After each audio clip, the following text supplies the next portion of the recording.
Hello, everybody. It is Professor Parish, and welcome back to English 109. I hope you all had a good spring break. If you were in high school, you probably didn't have a spring break this week, but that's okay. I hope you enjoyed having the week off from assignments, unless you worked ahead, which is good. So scrolling down here, I don't have any, there's no assignments due tonight. I'm recording this on Sunday because we have spring break. I am going to talk this week about Module 10. And the 3 assignments for it. I do want to make a quick note. Module 11 is open. However, I would hold off and don't do grammar review number 5 yet. I've got to correct it. I'm pretty sure that it needs some page number corrections, and I may be redoing some assignments from it. So just hold off. Don't do grammar review 5 yet. Wait on that one, because I have a feeling you all will ask me questions, be like, why doesn't this match up? I've got to fix it. So do not do grammar review number 5 yet. Just wait on that. I'll talk about it next week. But if you have worked ahead and you want to go ahead and start the week 11 discussion forum and the writing prep, go right ahead. But you don't have to. That's only if you want to work ahead. So let's talk about Module 10. Let's talk about this week, the 3 assignments we have for this week. So with Module 10, the chapter, it should be the chapter from pages 205 to 215 in your textbook. I don't know why the chapter number isn't listed there. It must have been a typo on my part. But you do have Week 10's discussion forum, the compare and contrast paper is due, and textbook activity number 4. So there are 3 assignments this week, and I want to go over them before we start. So let's go ahead and talk about the discussion forum. So I like this video. This video is talking about how Chapter 8 in our textbook, we focus on narration. And narration is going to be the next paper that we do. And so I want to kind of tie in the idea of the narrator and how that's really important to a story. And so I liked this video. I like the movie Kiss Kiss Bang Bang. It's a fun movie. But the narrator in this video, I did make a note because he has a very thick accent. You really have to listen closely, and you may have to watch the video twice to get everything. It's not long, though, so it's fine if you have to watch it twice. But the first time I watched it, I was like, man, his accent's really thick, but I like what he's saying, so I wanted to include it. And so after you watch the video, there are 3 questions that I'd like for you to answer. 1, based on the video on our Chapter 8, what's the importance of a narrator? Why do we need it? Why do we have to have a narrator? Question 2, Robert Downey Jr.'s character Harry is the narrator in the film Kiss Kiss Bang Bang. As noted in the video, how is he different than typical narrators? So the video will tell you the answer to that question, and I want to make sure that you've watched it so that you understand too. And then you answer that question. And then question 3, how could you use narration or a narrator in your own writing assignment? So we're going to be doing narration next. And it's a story from your point of view or from a first-person perspective. So I'm curious to know, how would you use a narrator? Would you use like an omnipotent narrator that knows everything? Would you do like a Katniss Everdeen in Hunger Games, like where it's just all happening from her perspective at one time? How would you do that? How would you handle the narration of a story if you wrote it?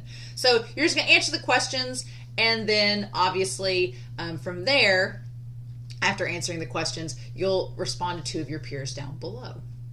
So that is the discussion forum post. Before we talk about the actual compare and contrast, I want to pull up textbook activity number 4. So that's going to be this video here, or this assignment here. All right. And so, yeah, in pages 99 to 104, on pages 104 to 105, you're skipping the first passage in question that only has 3 answers. Don't do that one. Do number 2 of this activity, question 2. And you're going to write the appropriate transition from the list for each sentence. You can only use each transition once, so that's kind of the kicker here. You only get 1 transition per thing. And then activity 2 is on pages 107 to 108. So in the 4 space signals, they talk about space signals, change of direction signals, illustration signals, conclusion signals. They're all just transition words that in different ways start a sentence that will give the audience or the reader an indication of what is happening, whether it is showing a space, whether it is changing the direction of the piece, whether it is illustrating something. The conclusion symbols like, last. I will say, note, as a college professor, don't use the word lastly. It's like nails on a chalkboard. Usually a lot of these conclusion signals are adverbs, so like first, second, third, fourth, last. Last is an adverb. You don't have to add ly to it. It's already an adverb. If you just add ly, you make it an adverb on top of an adverb. I have a lot of students that use the phrase lastly, and I'm like, why? You could just say last. Last I did this, you don't have to add ly to it. It's a pet peeve And so I try to make it my life goal to tell students, like, you don't have to make an adverb another adverb. So you could just say last. Or finally, if you're really dead set on using that ly conclusion signal, then do finally. It's a nice little, conclusive transition. But lastly is like, I want to like crawl into a hole. So that's activity number 2. We're going to skip activity number 3. Activity number 4 is on pages 111 to 112. And that is using time order, meaning chronologically, you're going to order these points in order from when they start, from the first thing that happens to the last thing, in chronological linear order. Pretty simple. And then activity 5 is doing emphatic order, which is a little bit more complicated. Emphatic order doesn't sound hard, but it is a little bit more complicated. It is the order of importance. And so the big thing here is to find out what is the most important point, number 1. What's the most important sentence out of these 11 that you're given? And then that's the main point, right? And then from there, you're going to start with what seems like the least important detail and move towards the most important. You want to establish your point first, and then you'll have 9 sentences that start from the least important to the most important, and your final sentence will be like the most important. You want to kind of bookend it, right? You have your main point to start, and by the end of it, number 11 should be the most important detail. And in the middle, you just order it from least to most important. So it is a little bit more difficult. I have some students that think this is easy, and it's like, it's not as easy as it sounds, but maybe you all will do really good at it. So that's emphatic order. And so that will be that assignment there, right? So you have those assignments for the textbook activity. And then finally, your compare and contrast paper is due. It's not due till Sunday, so you got all week to work on it. As I've noted, my office hours are throughout the week, Monday through Friday. If you have a question, please email me. As long as I get it before 4 o'clock that day, I will give you an answer back, usually by 4:30. If it's after 4:30 on the weekdays, then it'll be the next day before I get back to you.